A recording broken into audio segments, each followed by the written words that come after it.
जय हिंद दोस्तों, welcome back my channel friend. आज हम देखने वाले हैं 28 मार्च की करंट अफेयर, जो आपके एग्जाम पॉइंट से वेरी वेरी इंपॉर्टेंट है। तो चलिए स्टार्ट करते हैं 28 मार्च के current affairs. Friend, question number first है,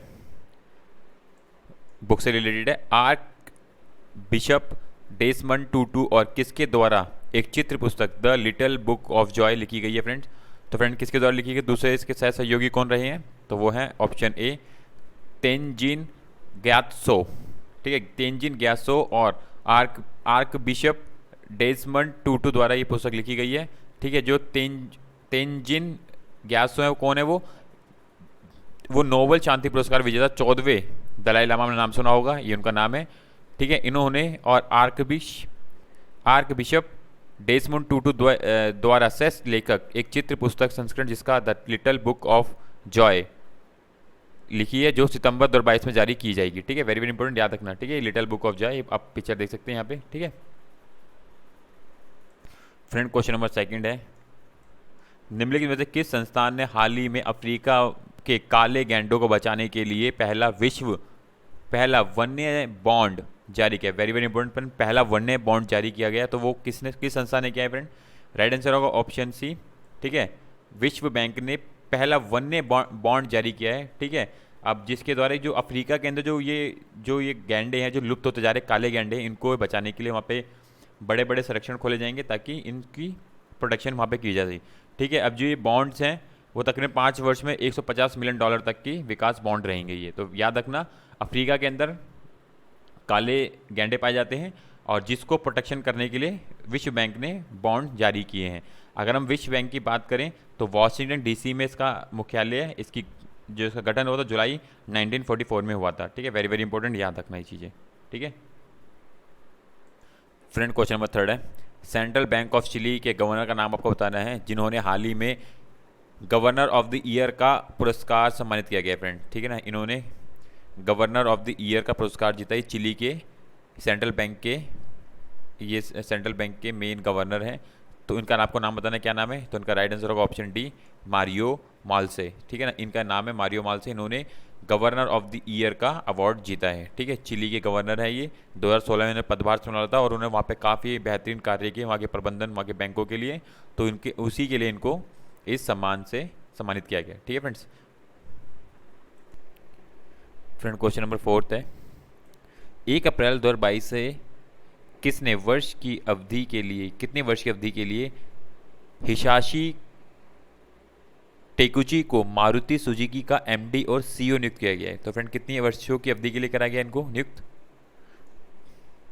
तो फ्रेंड, राइट आंसर होगा ऑप्शन बी, 3 वर्षों के लिए। ठीक है, मारुति सुजुकी की स्थापना 1982 में हुई थी और जो इसका मुख्यालय है गुरुग्राम में, नई दिल्ली। ठीक है फ्रेंड, तो वेरी वेरी इंपॉर्टेंट, याद रखना 3 वर्षों के लिए इनकी ये नियुक्त किए गए हैं सीईओ और एमडी के तौर पे। ठीक है फ्रेंड, क्वेश्चन नंबर फिफ्थ है, ग्राफिक्स इंटरचेंज फॉर्मेट प्रारूप के निर्माता स्टीफन विलहॉर्ट का हाल ही में निधन कितने वर्ष की उम्र में हो गया फ्रेंड? तो राइट आंसर होगा ऑप्शन बी, 74 वर्ष की उम्र में इनका निधन हो गया है। ठीक है फ्रेंड, तो याद रखें 74 वर्ष की उम्र में इनका निधन हुआ है। फ्रेंड, क्वेश्चन नंबर 6 है, भारतीय रिजर्व बैंक ने हाल ही में किस बैंक का लाइसेंस रद्द किया है फ्रेंड? अभी हाल ही में इन्होंने एक बैंक का लाइसेंस रद्द कर दिया था फ्रेंड, वो कौन सी बैंक है? राइट आंसर होगा option A, peoples cooperative bank limited. ठीक है, इन्होंने कुछ नियमों का सही से पालन ना करते हुए, जिसके तहत आरबीआई ने, भारतीय रिजर्व बैंक ने इसका लाइसेंस रद्द कर दिया है उत्तर प्रदेश का, कानपुर से। ठीक है ना, उत्तर प्रदेश कानपुर में।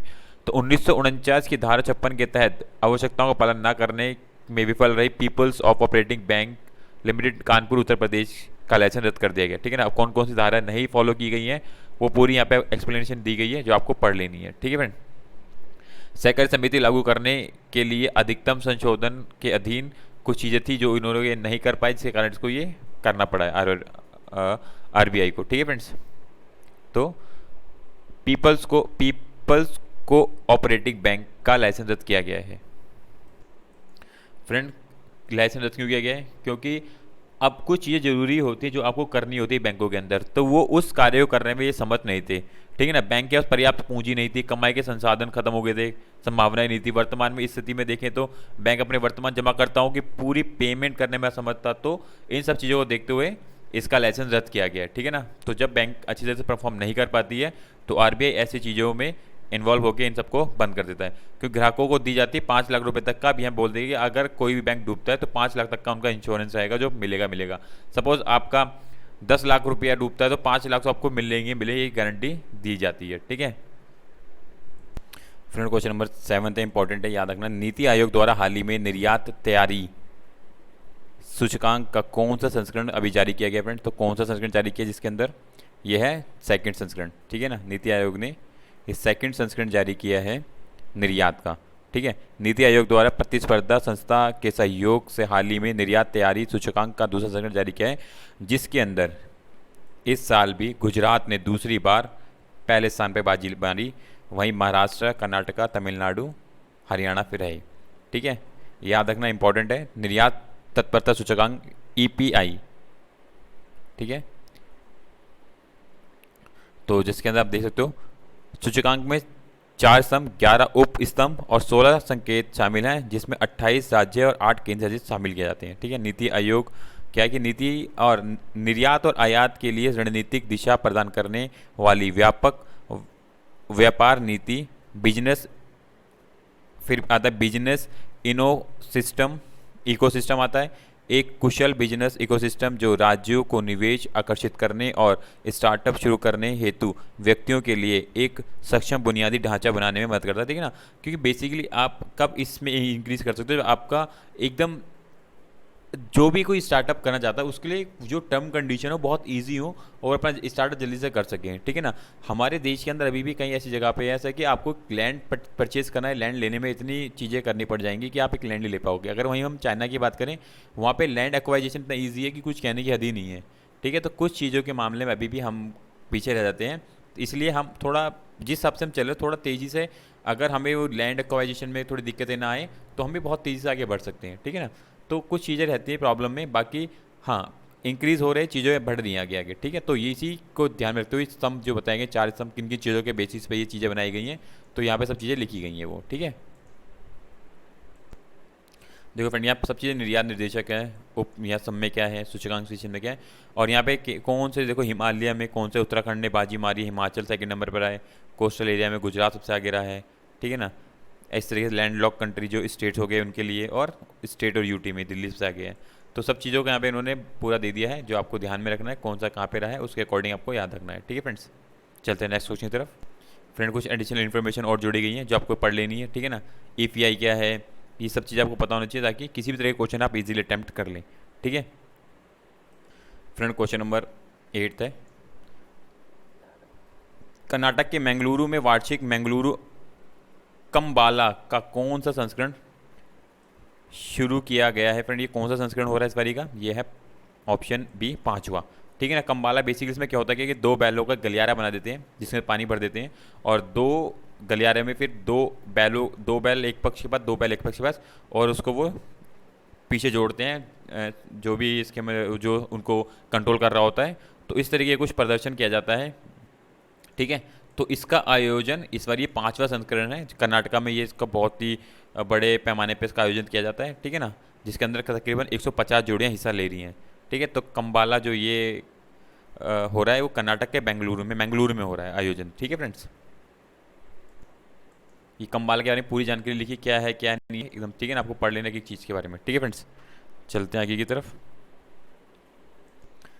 फ्रेंड क्वेश्चन नंबर 9 है, निम्नलिखित में से किस मंत्रालय द्वारा विश्व का पहला बहुकेंद्रिक चरण थर्ड नैदानिक प्रशिक्षण शुरू किया जाएगा? फ्रेंड तो किसके साथ शुरू किया जाएगा ये प्रशिक्षण? विश्व की किस मंत्रालय के जुड़ेगा भारत के साथ? राइट आंसर होगा ऑप्शन डी, आयुष मंत्रालय के साथ, ठीक है ना। आयुष मंत्रालय के साथ जुड़ के आयुष मंत्रालय द्वारा हाल ही में विश्व का पहला बहुकेंद्र चरण थर्ड नैदानिक प्रशिक्षण शुरू किया जाएगा, जो कि रोमेटाइड आर्थराइटिस उपचार में आयुर्वेदिक की प्रभावशीलता का आकलन करेगा, ठीक है ना। किस तरीके से हम इन बीमारियों के अंदर भी आयुर्वेदिक चीज़ों को ला के हम किस तरीके से इन चीज़ों में नई पद्धति को, नई चीज़ों का खोज कर सकते हैं और आयुर्वेदिक तरीके से इन सबका इलाज किया जा सकता है।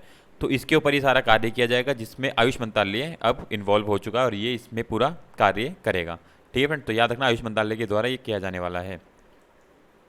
ठीक है, कुछ एडिशनल चीज़ें लिखी गई है, अध्ययन क्या का समर्थन क्या है और चीज़ें क्या है, आरंभ कैसे होंगी, तो एक एक चीज़ यहाँ पे लिखी गई जो आपको एक बारी पढ़ लेनी है। ठीक है फ्रेंड्स।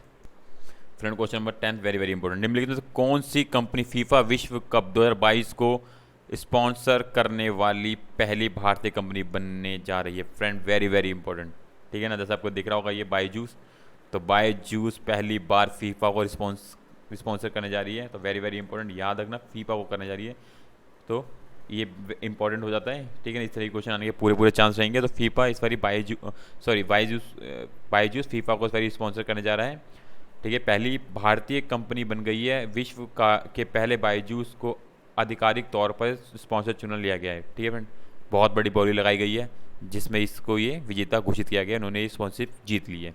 ठीक है ना, अगर हम बात करें बायजूस की स्थापना 2011 में हुई थी बेंगलुरु में, मुख्यालय बेंगलुरु कर्नाटक में है इसका। ठीक है, फीफा की बात करें 1930 में इसकी स्थापना, सबसे सफल टीम मतलब ब्राज़ील है, 5 बारी जीत चुकी है इस टाइम ब्राज़ील खिताब। ठीक है, वर्तमान चैंपियन की बात करें फ्रांस 2 बारी जीत चुकी है इस खिताब को। टीमों की संख्या 32 होती है और बाकी यहाँ पे चीज़ आपकी लिखी गई है सामने। ठीक है फ्रेंड्स, तो वेरी वेरी इंपॉर्टेंट है, फीफा को इस बारी बायजूस स्पॉन्सर करेगा। ठीक है, तो फ्रेंड ये 10 क्वेश्चन थे इंपॉर्टेंट जो आपके एग्जाम पॉइंट से वेरी वेरी इंपॉर्टेंट है, आपको याद रखने इनके बारे में। ठीक है, तो फ्रेंड इसी तरीके की वीडियो के लिए चैनल को सब्सक्राइब और बेल आइकन को क्लिक करें ताकि आपको time to time updates important current affair updates मिलते रहें। तो thank you for watching my video friend, bye bye, thank you.